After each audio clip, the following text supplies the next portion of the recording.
গত লেসনে আমরা storage device, hard disk এবং এসএসডি সম্পর্কে জেনেছিলাম। এই লেসনে আমরা জানব কম্পিউটারের পাওয়ার সাপ্লাই কি। সহজ ভাষায় যদি আমি বোঝাতে চাই তাহলে বলবো এটা এমন একটি ডিভাইস যেখান থেকে কম্পিউটারের পাওয়ার সাপ্লাই ডিস্ট্রিবিউট করা হয়, বন্টন করে দেওয়া হয়। পাওয়ার সাপ্লাই প্রত্যেকটি যন্ত্র অংশে মাদারবোর্ডের সাহায্যে নির্দিষ্ট পরিমাণ পাওয়ার বন্টন করে থাকে, সাপ্লাই প্রদান করে থাকে। যেমন আমরা যদি খেয়াল করি যে মাদারবোর্ডের বিভিন্ন অংশ রয়েছে, যেমন আমরা র্যাম, প্রসেসর, কুলিং ইউনিট, এইগুলো নির্দিষ্ট পরিমাণ পাওয়ার গ্রহণ করে থাকে এই পাওয়ার সাপ্লাই থেকে।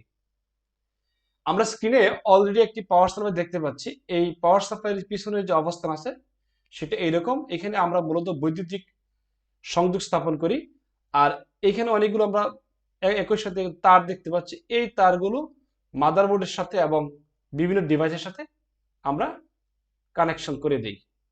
এটাই মূলত হলো কম্পিউটারের পাওয়ার সাপ্লাই। আমরা মোটামুটি পাওয়ার সাপ্লাই সম্পর্কে ধারণা নিলাম। এবার চলুন আমরা চলে যাই নতুন ক্লাসে।